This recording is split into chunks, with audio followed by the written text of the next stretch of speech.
బట్టతలతో బాధపడుతున్నారా? ఆధునితనమైన పద్ధతిలో hair transplantation చేయబడును. Face clinic, Hyderabad. Hello viewers, welcome to Suman TV. ప్రస్తుతం అంతా ఉన్నారు ఫినాన్షియల్ అడ్వైజర్ యాదగిరి గారు. నమస్తే సార్. నమస్కారం మేడం. సార్, ప్రీవియస్ వీడియో చూసుకుంటే మనం జీవన్ లక్ష్య పాలసీ గురించి మాట్లాడుకున్నాం. మరి జీవన్ లక్ష్య పాలసీ అంటే కుటుంబానికి మొత్తానికి అదొక ప్రొటెక్షన్ అని చెప్పారు. సేవింగ్స్తో పాటు ప్రొటెక్షన్ ఇచ్చే మంచి స్కీమ్. మరి ఇప్పుడు చూసుకుంటే సుకన్య సమృద్ధి యోజన కూడా ఉంది కదా సార్. మరి ఇందులో కుటుంబానికి అని అంటున్నారు. ఈ సుకన్య సమృద్ధి అనేది ఓన్లీ ఒక ఆడపిల్లకి సంబంధించి. మరి ఆ పాలసీకి ఈ పాలసీకి డిఫరెన్షియేషన్, కంపారిజన్ ఏంటి, బెనిఫిట్స్ పరంగా చూసుకుంటే ఇదంతా కూడా క్లారిటీగా మా వ్యూవర్స్ కోసం. తప్పకుండా మేడం. ముందుగా సుమన్ టీవీ ప్రేక్షకులకు నమస్కారాలు. మీరు మంచి మంచి టాపిక్ తీసుకుంటున్నారు. ఇది వ్యూవర్స్కు చాలా ఉపయోగపడేటువంటి టాపిక్స్ అండి ఇవి. అది చాలామందికి అంటే ప్రేక్షకులకు కనెక్టివిటీ చాలా దగ్గరగా ఉండే విధంగా మీరు ఈ సబ్జెక్ట్ తీసుకుంటున్నారు. వాస్తవానికి సుకన్య సమృద్ధి పాలసీ మరియు జీవన్ లక్ష్య పాలసీ ఇవి రెండు వేరువేరుగా ఉన్నప్పటికీ, రెండు ప్రభుత్వ పథకాలు అయినప్పటికీ, దీంట్లో సుకన్య సమృద్ధి పాలసీ గురించి మాట్లాడినప్పుడు సుకన్య సమృద్ధి పాలసీలో పాప ఎవరైతే ఉంటారో ఒక 0 ఏజ్ నుంచి 10 years వరకు ఉన్నటువంటి వాళ్ళు ఆ స్కీమ్లో జాయిన్ అవ్వడానికి అర్హులు. ఈ పాలసీలో ఒక 10 years, ఒకవేళ ఒక 1 year పాప నుంచి 10 years వరకు ఉన్నారు కాబట్టి ఎవరైనా ఈ లేడీ వారు అంటే గర్ల్ చైల్డ్కి మాత్రమే ఇది ఎలిజిబుల్. సో మరి అదే పిల్లలు ఉన్నారనుకోండి, మగ పిల్లలు ఉంటే వాళ్ళకు లేదు. అదేవిధంగా ఎంతమందికి ఈ స్కీమ్ ఎంతమందికి ఈ స్కీమ్ ఎలిజిబిలిటీ అంటే ఒక ఫ్యామిలీలో ఎంతమందికి ఎలిజిబిలిటీ ఉంటుంది అంటే ఒక ఫ్యామిలీలో 2 గర్ల్ చైల్డ్కి మాత్రం ఎలిజిబిలిటీ ఉంటుంది. ఎలాగంటే ఫర్ ఎగ్జాంపుల్ ఎవరైనా పర్సన్కు ఒక 3 పిల్లలు ఉన్నారు, ఆడపిల్లలు. 3 ఆడపిల్లలు ఉన్నట్టయితే 2కి మాత్రం ఎలిజిబిలిటీ ఉంటుంది. అలా కాదు, ఒక స్పెసిఫిక్ కేసులో ఫర్ ఎగ్జాంపుల్ ఫస్ట్లో ఈ పాప ఒక పాప పుట్టారు, నెక్స్ట్ డెలివరీలో 2 ట్విన్స్ పుట్టారు. అప్పుడు ఈ పాలసీలో 3 ఆడపిల్లలకు కూడా అర్హత ఉంటుంది.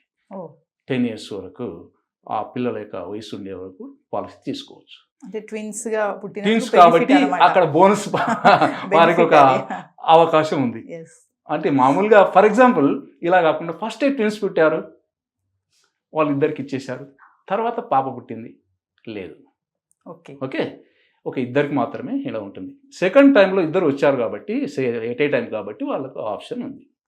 అయితే ఈ స్కీమ్లో చాలామంది నా దగ్గరికి వస్తుంటారు, నన్ను అడుగుతుంటారు, నేను ఇది చేశాను అది చేశాను అంటుంటారు. కానీ కొన్ని దీంట్లో డ్రాబ్యాక్స్ కూడా ఉన్నాయి. వాటి గురించి కూడా మనం ఒకసారి చర్చించుకుంటే ఇది ప్రేక్షకులకు తెలుస్తుంది, వాట్ ఈజ్ వాట్ అనేది తెలుస్తుంది.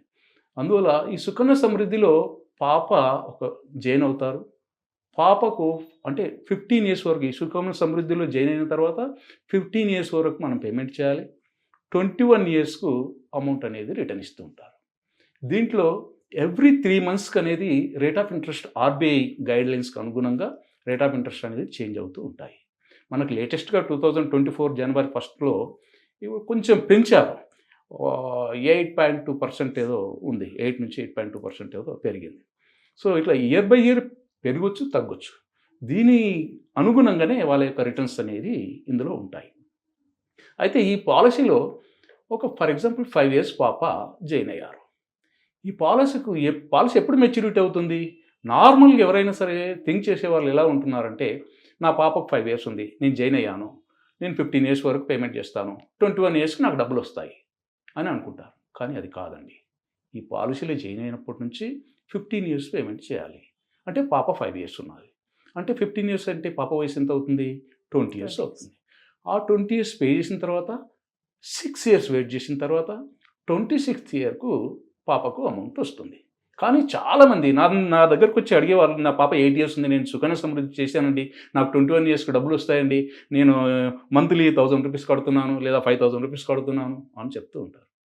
సో అది మీరు అక్కడ తెలుసుకున్నారా, వివరాలు తెలుసుకున్నారా అని అంటే, లేదండి వాళ్ళు తీయమన్నారు, చేశాము అని అంటుంటారు. కానీ చాలామందికి తెలియదు ఈ విషయం. కాబట్టి ఈ విషయాలు ఇది ఇలా ఉంటుంది. ఇంకోటి, ఇది అంత బాగుంటే మంచిగానే ఉంది. పాలసీ అక్కడి వరకు వచ్చిన తర్వాత వాళ్ళకు రిటర్న్స్ అనేది ఏదైతుందో దాని ప్రకారంగా అమౌంట్ ఇవ్వడం జరుగుతూ ఉంటుంది. ఒకవేళ మంత్లీ ఒక 1000 రూపీస్ పే చేస్తే వాళ్ళకు ఎండ్ ఆఫ్ ద మెచ్యూరిటీ ఒక 5 lakhs నుంచి 5.6 దాకా అమౌంట్ ఇవ్వడం జరుగుతూ ఉంటుంది. మనం పెట్టుకునే దాన్ని బట్టి ఇందులో 250 రూపీస్ నుంచి 1,50,000 వరకు ఇన్వెస్ట్మెంట్ చేసుకునే అవకాశం ఉంది. కాబట్టి ఇందులో ఇంకొకటి ఏంటంటే ఎవ్రీ ఇయర్ ఒకవేళ ఇయర్కు మినిమం 250 రూపీస్, మ్యాక్సిమం మీ 1,50,000 చేసుకోవచ్చు. ఒకవేళ ఏదన్నా కారణం చేత ఆ ఇయర్లో పే చేయనట్టయితే ఆ ఇయర్లో మినిమం ఆయన ఎంత పే చేస్తున్నాడో అది ప్లస్ దానికి ఇంకో అడిషనల్గా ఒక 50 రూపీస్ ఎంతో ఛార్జ్ చేస్తారు. అది కట్టుకొని ఆయన కంటిన్యూ చేసుకునే ఆప్షన్ ఇందులో ఉంటుంది. అయితే పోతే మీరు సుకన్య సమృద్ధి గురించి ఇది మన జీవన్ లక్ష్య పాలసీ. జీవన్ లక్ష్యకు సుకన్య సమృద్ధికి తేడా ఏంటి? ఇంతకుముందు మన ఎపిసోడ్లో మనం మాట్లాడుకున్నాం, జీవన్ లక్ష్య గురించి చెప్పడం జరిగింది. ఏదన్నా ఇది ఒక టర్మ్ పాలసీ లాగా పనిచేస్తుంది, ఒక ఫ్యామిలీకి ఒక మంచి ప్రొటెక్షన్ ఇస్తుంది. ఒకవేళ కీ పర్సన్కి ఏదైనా జరిగితే ఒక మంచి అమౌంట్ అనేది ఇవ్వడం జరుగుతూ ఉంటుంది. వాళ్ళ యొక్క భవిష్యత్తుకు వాళ్ళ యొక్క పేరెంట్ వాళ్ళ యొక్క కీ పర్సన్ ఉన్నాడనే ఫీలింగ్తోని వాళ్ళ యొక్క పిల్లల యొక్క భవిష్యత్తు, వాళ్ళ యొక్క పెళ్ళి లేదా హైయర్ ఎడ్యుకేషన్ వరకు కూడా ఆ పాలసీ సపోర్ట్ చేస్తూ ఉంది. సో అది ఇక్కడ మనం కంపారిజన్ చేసినట్టయితే ఇక్కడ సుకన్య సమృద్ధిలో పాప మాత్రమే పాలసీ హోల్డర్ అండి. ఓకే, అక్కడ లక్ష్య పాలసీలో ఫాదర్ ఉండొచ్చు, మదర్ ఉండొచ్చు, ఇద్దట్లో ఎవరైనా ఉండొచ్చు. సో ఇక్కడ ఫర్ ఎగ్జాంపుల్ అలాంటిదే ఏదైనా ఇన్సిడెంట్ ఏదైనా జరిగినట్టయితే 1 yearలో కావచ్చు, 2nd yearలో కావచ్చు, ఏదైనా ఇన్సిడెంట్ జరిగినట్టయితే సుకన్య సమృద్ధిలో పాపకు పేమెంట్ చేస్తూ ఉండాలి. ఎప్పటి వరకు చేయాలి? 15 years వచ్చే వరకు పేమెంట్ చేస్తూనే వెళ్ళాలి, లేకపోతే పాలసీ అనేది ఆగిపోతుంది. కానీ లక్ష్యాలు ఏంటి? మనకు ఒకవేళ ఏదైనా జరగకూడదు జరిగితే అక్కడ ఇమీడియట్లీ డబ్బులు ఇస్తున్నామని చెప్పాం. రైడర్ ఆప్షన్ ఉంది, రైడర్ ఆప్షన్ వల్ల ఇమీడియట్లీ డబ్బులు ఇస్తున్నాం, తర్వాత పే చేయాల్సిన అక్కర్లేదు, ఎల్ఐసి పే చేస్తుంది. ప్రతి సంవత్సరం 10% ఆఫ్ అమౌంట్ ఇస్తున్నారు, మళ్ళీ లాస్ట్లో కూడా అమౌంట్ ఇస్తున్నారు. అది ఆ పాలసీలో ఉండేది. ఇక్కడ అవన్నీ లేవండి కంటిన్యూగా. ఎందుకంటే పాప పాలసీ హోల్డర్ కాబట్టి పాపకి ఇక్కడ ఇన్సూరెన్స్ కవరేజ్ లేదు. ఓన్లీ మనం సేవింగ్ చేస్తూ వెళ్తుంటాం, ఇక్కడ ఇన్సూరెన్స్ కవరేజ్ లేదు, తర్వాత లోన్ ఫెసిలిటీస్ లేదు, సరెండర్ ఆప్షన్ లేదు. ఇలాంటి ఇవన్నీ డ్రాబ్యాక్స్ ఉన్నాయి ఇందులో. సో ఇవన్నీ కూడా పాపం చాలామంది పేరెంట్స్కి తెలియదు. ఏదో స్కీమ్ ఉంది కదా, ఆ స్కీమ్లో చేస్తున్నాం, వాళ్ళు చేశారు, మేము చేస్తున్నాం, మా ఇంటి వాళ్ళు పక్కింటి వాళ్ళు చేశారు, మా ఫ్రెండ్ చేశారు అని చెప్తే దాని వివరాలను మనం అడిగితే లేదు సార్ అది ఏదో అన్నారు అని చెప్తుంటారు. కానీ అది కరెక్ట్ కాదు. మన ఇన్వెస్ట్మెంట్, మన హార్డ్ అండ్ మనీ, ఈ హార్డ్ అండ్ మనీ ఒకసారి ఇన్వెస్ట్మెంట్ చేసేటప్పుడు 1కి 2 సార్లు ఆలోచించాలి, ఆలోచించి ఇన్వెస్ట్మెంట్ చేయాలి. అది తప్పని నేను చెప్పట్లేదు, కానీ దాంట్లో మీకు ఇన్సూరెన్స్ కవరేజ్ ఉండదు, లోన్ ఫెసిలిటీస్ లేదు, విత్డ్రాల్ అయ్యే ఆప్షన్ లేదు. అలాంటి డ్రాబ్యాక్స్ ఉన్నప్పుడు అదే మీరు ఆ పాలసీ సమానంగా ఇక్కడ కూడా తీసుకున్నట్టయితే సేమ్ ఒక 15 years పేమెంట్ చేసి 18 yearsలో మీకు రిటర్న్ ఇచ్చే విధంగా ఎల్ఐసిలో కూడా ఉంది. జీవన్ లక్ష్య పాలసీ తీసుకున్నట్టయితే దానికన్నా మంచి బెనిఫిట్స్ ఇక్కడ పొందొచ్చు. కాబట్టి నేను చెప్పేది ఏంటంటే ఈ పాలసీ తీసుకోవద్దని చెప్పడం కాదు, కంపారిజన్ అడిగారు కాబట్టి కంపారిజన్లో దానికన్నా ఒక మంచి బెనిఫిట్ ఉన్నటువంటి పాలసీ మన ఎల్ఐసిలో ఉంది.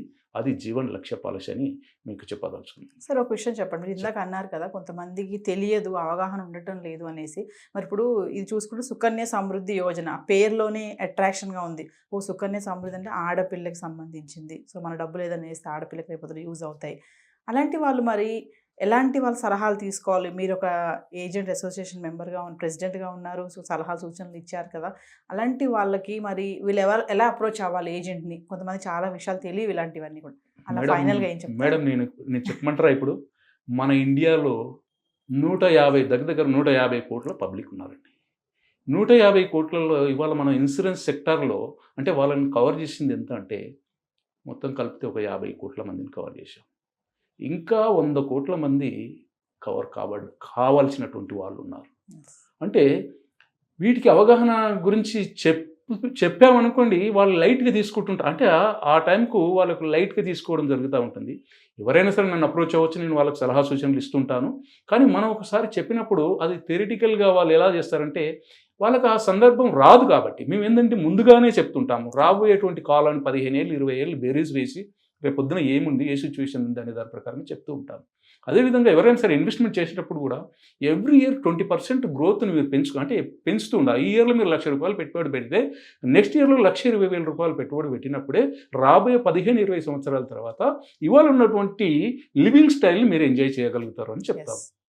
కానీ వాళ్ళది వినరు. మా ఎల్ఐసి పాలసీలో అయితే మనం ఎంతైతే టర్మ్ తీసుకుంటామో అంతవరకు సేమ్ ప్రీమియమే ఉంటుంది. మేము ఒకసారి చెప్పినప్పుడు అబ్బా ఇంత ప్రీమియమా అని అడుగుతుంటారు. సో అది ఇక్కడ నుంచి రాబోయే 15 సంవత్సరాలు 20 సంవత్సరాలు ఇదే ఉంటుంది సార్. థెరిటికల్గా వాళ్ళు ఏం చేస్తున్నారంటే లైట్గా తీసుకుంటూ ఉంటారు. అంటే మేము రాబోయే 15-20 సంవత్సరాలకు సంబంధించినటువంటిది ముందుగానే మేము అంటే ఆ ఏజ్ వచ్చేటప్పటికి ఈ అమౌంట్ వస్తుంది, ఈ అమౌంట్ ప్రకారంగా ఇన్ఫ్లేషన్ బీట్ చేసే విధంగా వాళ్ళ యొక్క రిటర్న్స్ ఉండాలి అంటే ఎవ్రీ ఇయర్ ఎవరైతే ఇన్వెస్ట్మెంట్ చేస్తున్నారో వాళ్ళకు ఒక 20% వాళ్ళ యొక్క అమౌంట్ను పెంచుతూ వెళ్ళాలి. అప్పుడు మాత్రమే ఇవాళ మనం ఏదైతే లైఫ్ స్టైల్ మనం జీవించగలుగుతున్నామో ఆ 15-20 సంవత్సరాల తర్వాత సేమ్ లైఫ్ స్టైల్ మనం ఎంజాయ్ చేయగలుగుతాం. కానీ మనం ఏదైనా పాలసీ గురించి చెప్పి కొంచెం ఎక్కువ ప్రీమియం కట్టుకోండి కొన్ని సంవత్సరాలు 2-3 సంవత్సరాలు మీకు కొద్దిగా హార్డ్గా ఉన్నా రాబోయే సంవత్సరాల్లో మీ యొక్క ఇన్కమ్ పెరుగుతూ ఉంటుంది కాబట్టి అప్పుడు మీకు స్మూత్గా ఉంటుందని చెప్పినా కూడా వాళ్ళు వద్దండి అంత ఎక్కువ ఇంత ఎక్కువ అది ఇదని చెప్తూ ఉంటారు. లాస్ట్కు at the end of the మెచ్యూరిటీలో చూసుకున్నప్పుడు అబ్బా అవును కదా అప్పుడు చెప్పారు మీరు. చాలామంది నా క్లయింట్స్ కూడా చాలామంది ఏం చేస్తారంటే అవును సార్ మీరు ఆ రోజు నాడు చెప్పారు కానీ మేము వినలేదు, ఆయిలైన్ ఉంటే ఇంకా బాగుండేది అని చెప్తూ ఉంటారు. సో అందుకని నేను ఇప్పుడు చెప్పేది ఏంటంటే మీ ప్రేక్షకులందరికీ కూడా నేను చెప్పేది ఏంటంటే మీరు దీనికోసం కాదు రాబోయే 20 సంవత్సరాలకు 15 సంవత్సరాలకు మన యొక్క గోల్స్ ఏంటి, మనం ఎక్కడికి రీచ్ అవ్వాలి, ఎంత ఈ రోజు నాడు ఉన్నటువంటి ప్రకారంగా రేపు పొద్దున 20 సంవత్సరాలకి ఎంత ఖర్చు అవుతుంది, ఎంత అయితే మనం ఆ గోల్ని రీచ్ అవ్వగలుగుతాము దాన్ని బేస్ చేసుకొని మీ యొక్క ఇన్వెస్ట్మెంట్ చేసుకోండి. ఆ ఇన్వెస్ట్మెంట్ చేయడం వలన రేపు పొద్దున మీరు సాఫీగా మీ యొక్క జీవితం అనేది జరగడానికి ఆస్కారం ఉంటుంది. Thank you sir. Thank you madam. Thank you very much. Suman టీవీలో మీ పర్సనల్ అండ్ బిజినెస్ ప్రమోషన్స్ కోసం కింది నెంబర్కి కాంటాక్ట్ చేయండి.